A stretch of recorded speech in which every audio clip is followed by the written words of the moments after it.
Jumpa lagi dengan Bung Yes di Rise Soccer TV. Bagi teman-teman, sahabat, rekan, tetap ikuti konten saya dan jangan lupa like, comment, and subscribe.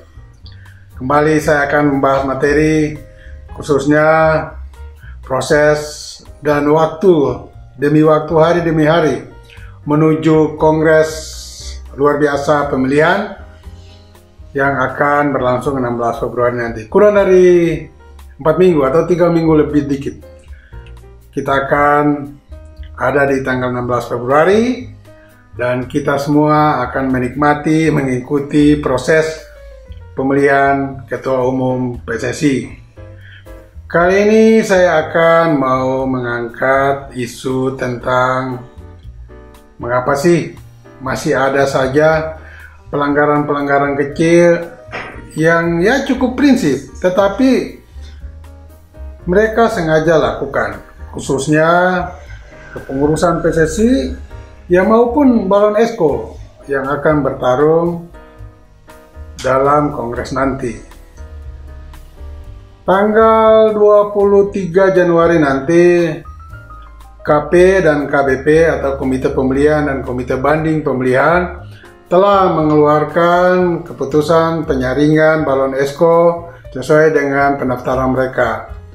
Dan di sana mereka akan beralih fungsi menjadi calon Exco. Nah, calon Exco ini sudah pasti dan positif mereka akan masuk dalam Kongres pemilihan. Namun sebelum sampai sana, saya mungkin memberikan sedikit masukan khususnya bagi KP, KBP, dan voters. Karena di tangan-tangan mereka ini, dalam keputusan-keputusan mereka inilah nanti arah sepak bola ini akan ditentukan, di mana mereka akan menentukan siapa-siapa yang akan duduk di Esko. Di 15 kursi Esko, 1 ketua umum, 2 wakil, dan 12 anggota. Nah, pengalaman selama ini, biasanya KP dan KBP ini menabrak aturan main, statuta PSSI atau regulasi yang diciptakan PSSI sendiri. Mereka seakan-akan tutup mata tentang satu pasal 5 tahun, sehingga ada balon yang menjadi calon Esko diloloskan saja walaupun tidak memenuhi syarat tersebut.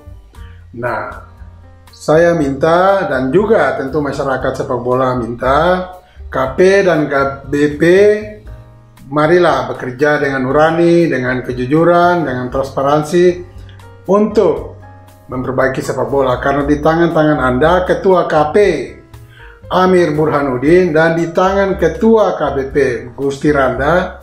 Saya tahu mereka-mereka ini adalah orang-orang yang terlibat di sepak bola atau di olahraga nasional, sehingga mereka tentu masih punya nurani untuk bersikap mengambil keputusan yang jujur dan benar.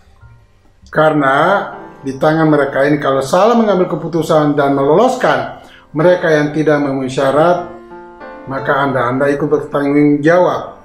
Juga voters, kalau lolos dari tangan KP, KBP, maka calon Esko akan masuk Kongres.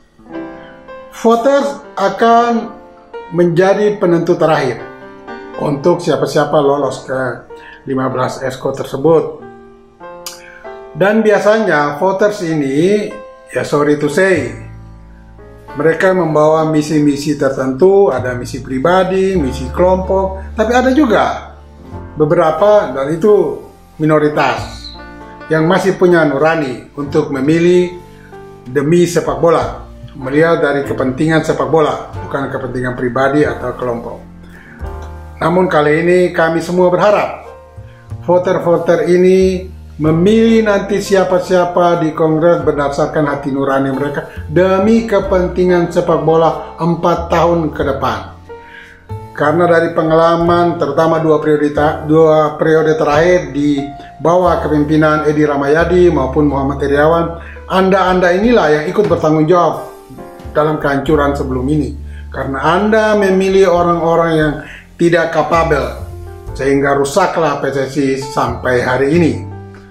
Jadi sekali lagi imbauan saya yang juga mungkin mewakili semua netizen, masyarakat, pencinta sepak bola, dari 3 komponen ini, KP, KBP, dan voter, bekerjalah sesuai dengan nurani kalian demi sepak bola Indonesia ke depan. Jumat kemarin juga ada sebuah berita gembira yang sedikit menyejukkan, sedikit saja menyejukkan, datang dari Menpora Zainuddin Amali yang berbicara di media bahwa beliau akan mundur kalau nanti terpilih sebagai wakil ketua PSSI.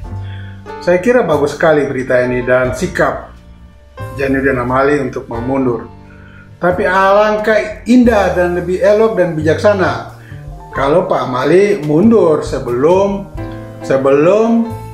terpilih atau disahkan menjadi calon EXCO nantinya, sehingga dia akan bertarung dalam Kongres dengan membawa nama pribadi. Karena kalau dia lolos pada penyaringan pertama pada tanggal 23 nanti dinyatakan lolos masuk untuk ikuti Kongres, maka tetap dia masih menempel kapasitas Menpora, dan ini tentu tidak elok dalam pertarungan nanti. Sehingga sebaiknya Pak Amali memutuskan sekarang saja, saya mundur sebelum Kongres dan saya akan bertarung di Kongres demi sepak bola. Itu lebih elok dan lebih beretika kira-kira ya.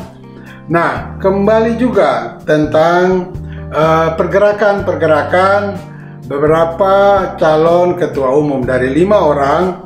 Kelihatan di kelompok netizen masyarakat, baik di media sosial maupun dalam pergaulan keseharian, ini mulai mengerucut pada hanya 2 nama yang akan bertarung ketat. Dari 5 nama, saya sebut saja 2 nama, Erick Thohir dan Lanyala Mataliti. Nah, di kubu Erick Thohir pun sudah tersebar di media sosial, sudah muncul paket-paket 15 EXCO. Nah, paket-paket ini kemungkinan akan sangat benar terjadi nantinya. Karena sebelum pembentukan KP dan KBP, itu juga sudah muncul 2 minggu sebelumnya. Dan ternyata paket itu 100% benar.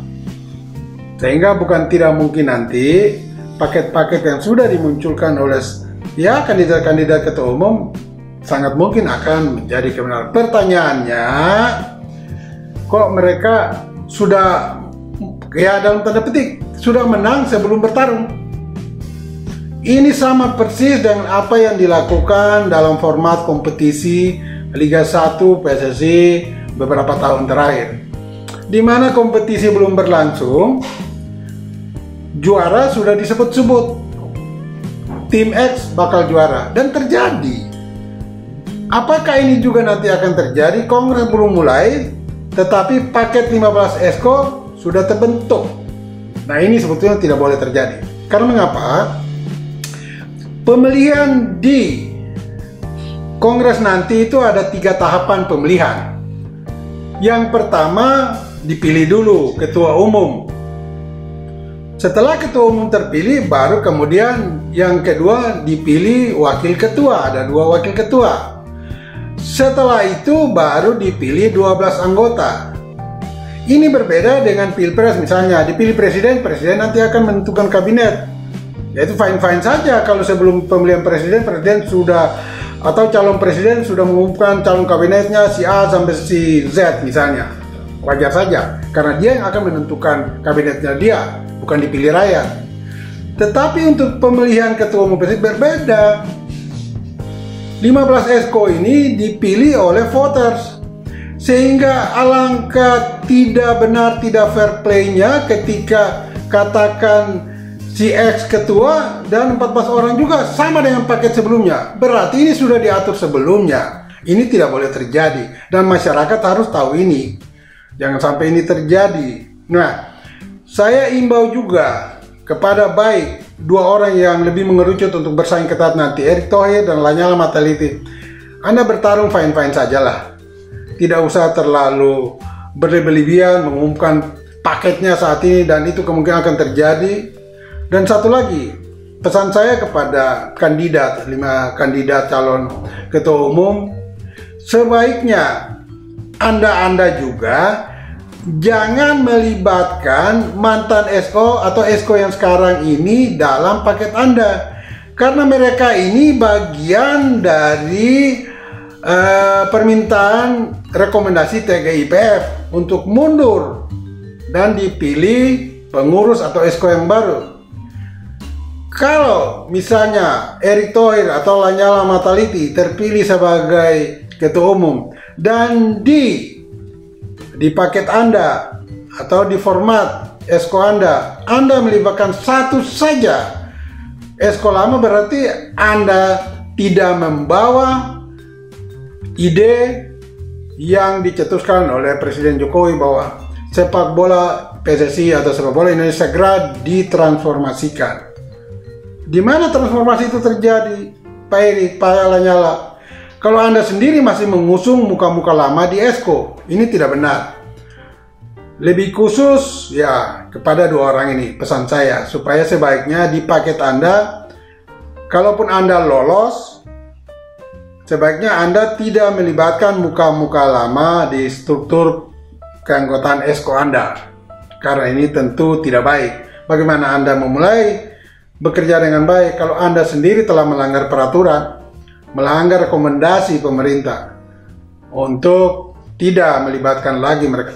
Karena mereka ini sendiri secara etika sudah tidak benar, ya, secara moral tidak benar. Dan ingat, FIFA itu nol toleransi kepada mereka yang melanggar etika. Itu ada itu statuta, ya. FIFA sangat tidak toleransi, nol toleransi bagi pelanggar etika. Nah, kalau mereka ini saja sudah tidak beretika, tidak mengikuti arahan permintaan pemerintah, kok Anda masih pakai lagi? Nah, ini yang tolong dijaga, sehingga marilah membentuk format esko Anda dengan baik, dan biarlah orang-orang terbaik yang Anda pilih untuk memimpin PSSI bersama Anda. Kalau itu memang niat Anda untuk memperbaiki sepak bola kita ke depan. Tetapi kalau ya hanya untuk show saja, hanya untuk ikut-ikutan dalam tanda petik, saya pernah memimpin PSSI walaupun nanti gagal, ya silakan saja, biar nanti masyarakat yang menghukum dan menilai Anda. Jadi sekali lagi pesan saya kembali ke mereka itu, mulai dari KP, KBP, voter dan calon ketua umum, supaya mulailah bekerja dengan nurani Anda demi sepak bola kita. Nah, pesan saya yang terakhir ini kepada KP dan KBP, dan ini penting. Sebaiknya KP dan KBP menambah satu agenda mereka kepada calon-calon ketua umum nanti setelah diumumkan siapa-siapa yang akan bertarung nanti di Kongres.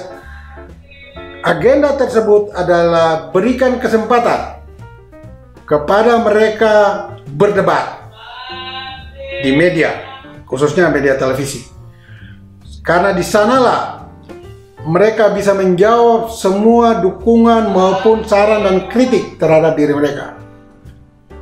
Dan di sana pula masyarakat akan bisa menilai si A memang pantas, si B memang pantas, si C memang pantas, dan seterusnya memang pantas.